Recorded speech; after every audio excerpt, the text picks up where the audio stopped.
stay organized in an entropic universe?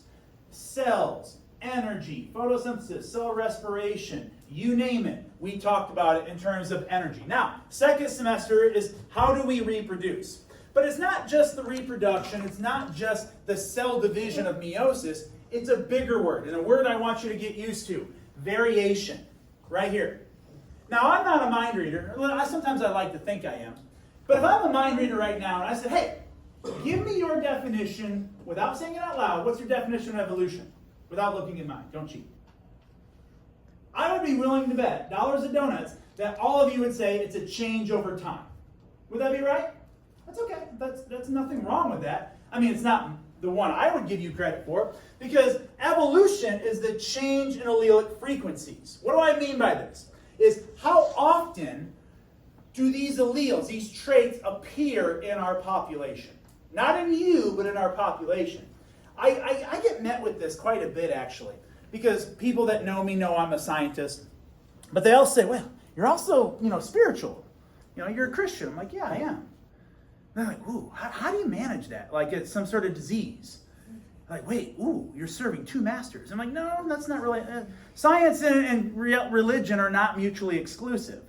And the thing I always say to them, and the question I get all the time, well, wait, you're a Christian and you teach science. Where's your stance on evolution? I always get this, always. And I say to them like this. This is exactly how I approach it. I said, all right, well, that's a good question. I said, would you agree that humans are taller now than we've ever been in our civilization? Absolutely, yeah. Like, then you believe in evolution. You should see these people. It's usually people on the religion side that are asking me this question because they're fighting against evolution. And I say to them like, well, if you believe that people are taller, then you're validating evolution, because that's exactly what it is. It's a change in those frequencies of alleles that give us our height, give us our skin color, give us our hair color, eye color, all of our traits. So this change in allelic frequencies, the only way this happens is that you have to have variation within your current population. I'll give it to you like this. What's the number one driving factor of evolution? Anybody know? Come on, it's this entire semester. All we're going to talk about is sex. Not the mechanics of it, but just the idea of it, right? We are going to look at it in the terms of sexual choice is the number one driving factor of evolution. I don't care what you say. You will not convince me one way or the other. The first time I met my wife, do you think I looked at her from across the room and said, I bet she's got a great personality? Nope. Do you think I was like, man, I bet you she'd be fun to hang out with? Nope. I bet you she likes football. I bet you I know she likes Michigan. I mean, that is kind of a deal breaker for me. But regardless, what did I think when I saw her? Now, keep it PG. Yeah, I was like, damn. I remember, that's the first thing I said. She was a smoke show. I don't even care. Don't even care. If she was standing right here, she'd probably hit me for saying that. But that's exactly what I thought. I saw her, and we judge based on what we see. We judge based on what our type is, or whatever that means. So when we choose things, we have to have options. That's the whole idea here.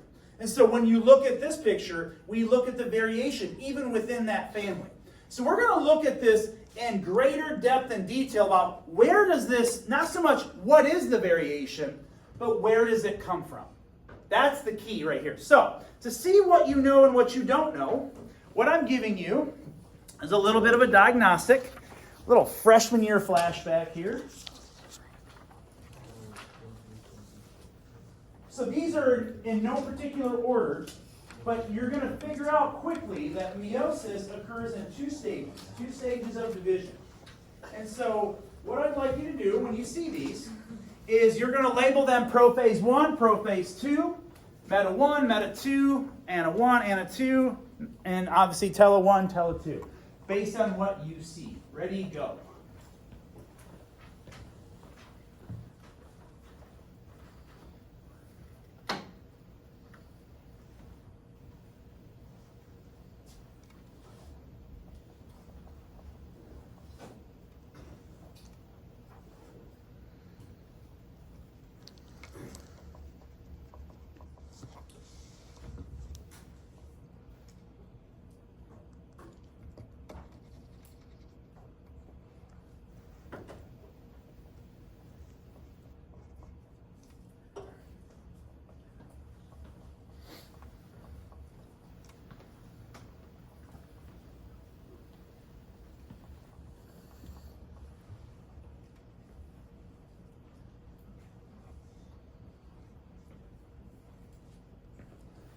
what I'm going to tell you is pay attention to the coloration. I know it's kind of just a grayscale. It's not the best, but we do what we can with what we got.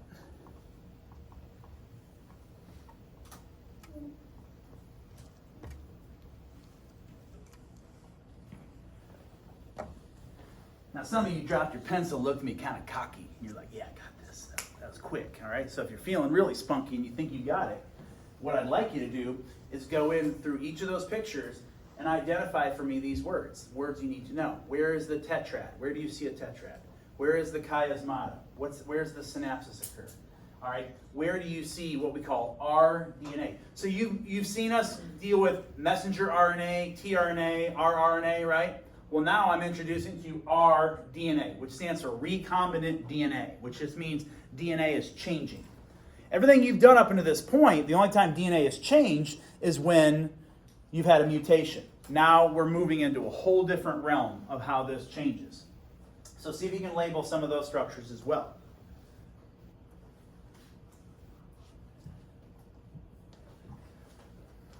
All right, and here's your answer. I put them in order, so I've rearranged these in their proper order. Now what I'm going to encourage you to do as I go quickly through these is I want you to focus on the things that I'm pointing out about each of these stages. So check your answers real quick. Just make sure you have them in the proper order. All right. Now you notice the end result of meiosis. That's why I'm not going to spend a lot of time going through the mechanisms, because we've seen this over and over and over again. We saw this in mitosis. The kinetochore, non-kinetochores, the nuclear envelope disappearing. It's all the same. However, the difference with meiosis is right here. Mitosis gave us 2 genetically identical daughter cells. Meiosis gives us 4 genetically different haploid gametes. A lot of vocab being thrown at you. So, number 1, what does haploid mean? Haploid means you get half the number of the chromosomes. So as humans, we have 46 chromosomes. When males produce your sperm, ladies, you produce your oocyte. Each of those only has 23 chromosomes. So the whole goal of meiosis is to reduce our chromosome number in half. So how do we get there? But in that process, what we also do is we diversify each cell. Every cell is different. Every single cell is different. And so we have to explore how that happens. All right, so this is your definition of meiosis right here. We're not going to focus so much on the mechanism, but what it's giving us. This is kind of the launching pad for everything else we talk about. All right, so let's take a look at prophase 1. Prophase 1, what you should automatically know about prophase 1 is that we have doubled our DNA.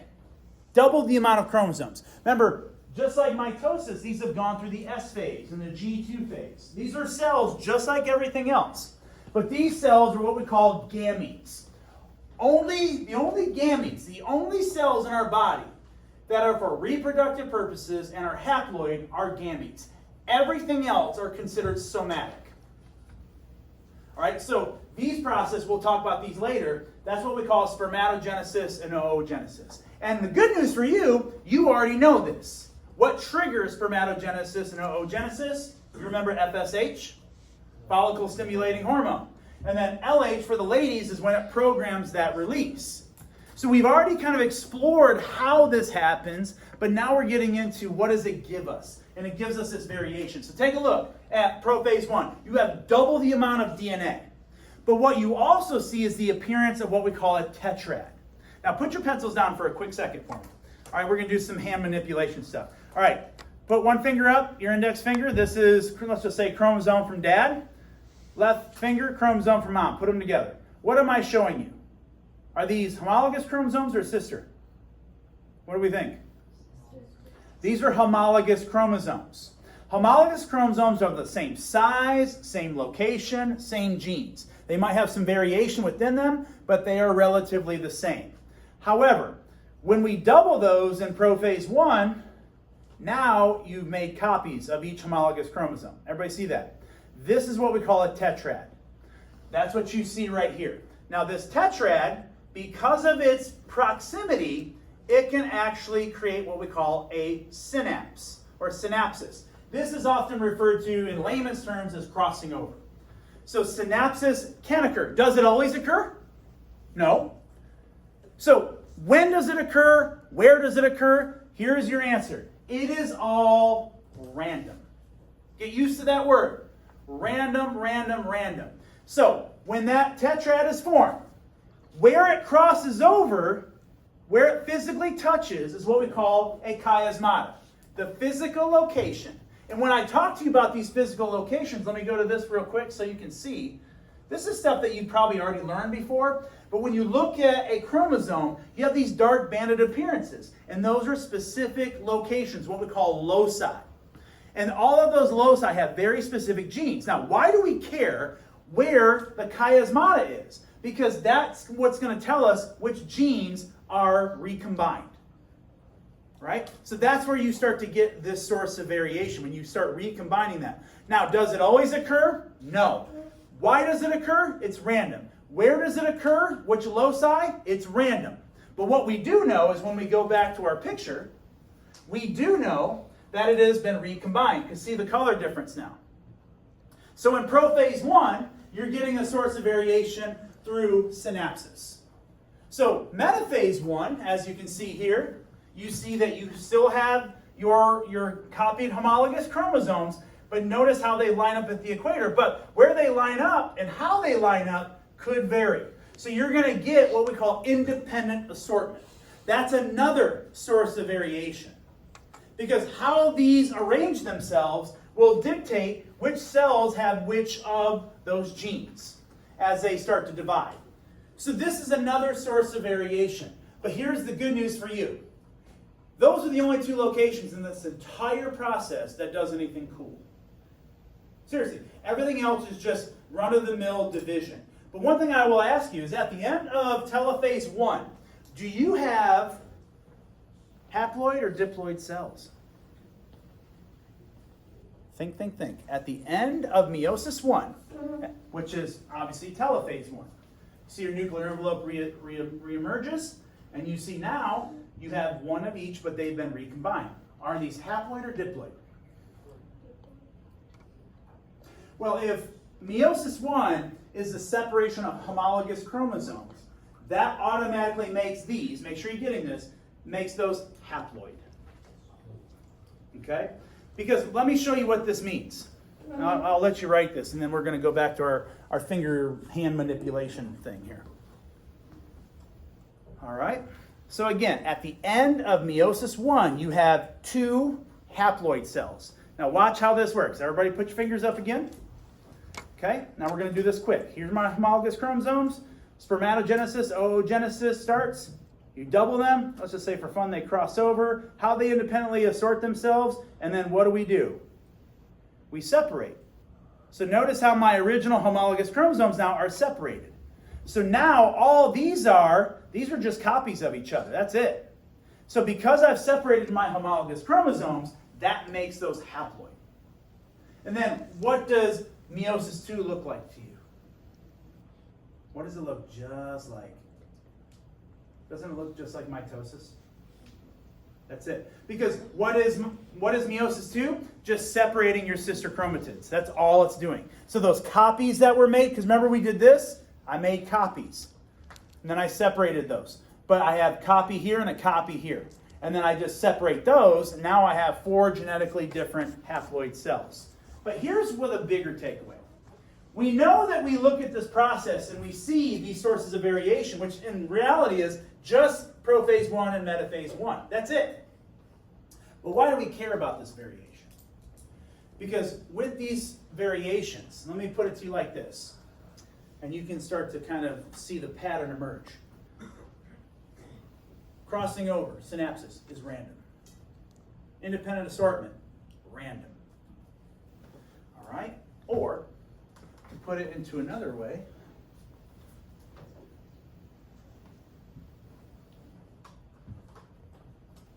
when males, through sexual intercourse, when males have an emission, when they ejaculate, they can release 3 to 4 million sperm in one emission. Out of those 3 to 4 million, all of them are genetically different. Which one fertilizes the egg? Say it with me. Random. You have no way of knowing. Ladies, when you release that egg every 28 days, which one is released? Random. You don't even know which ovary is being released from. You got options. It can come from the right, come from the left. You don't know which one's going to be released. And then sometimes it doesn't even fertilize. I like to think evolutionary mechanisms have made this very, very easy for us. Lots and lots and lots of tiny bullets shooting at a giant target.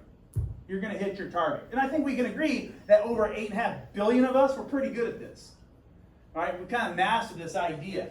And the reason why I bring this up is that because of all this random variations, this gives us over 70 trillion combinations of human.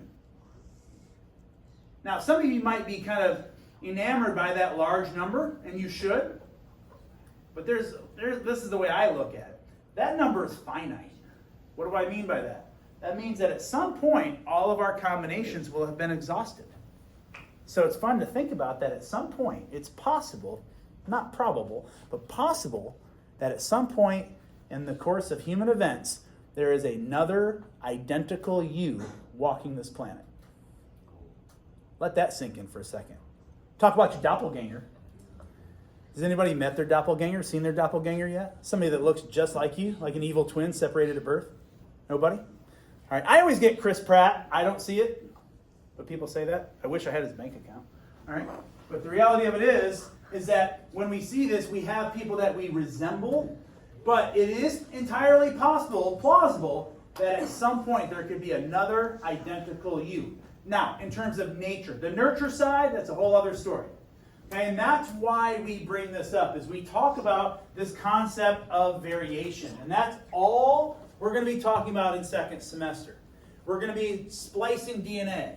We're going to be inserting genomes into bacteria. We're going to be using CRISPR-Cas9 to modify DNA. We're going to be doing a lot of cool things to show not only how it happens, but how typical humans are like, hey, let's poke it with a stick and see what happens. See how we can manipulate this thing. And we're going to do just that. So what I'd like you to do to finish out today, that handout that I gave you, you got a little bit of a graphic organizer there to compare and contrast. Mitosis and meiosis, go ahead and knock that out for me. Be careful, because some of these might have multiple answers. All right, give you a couple of minutes to see what you come up with.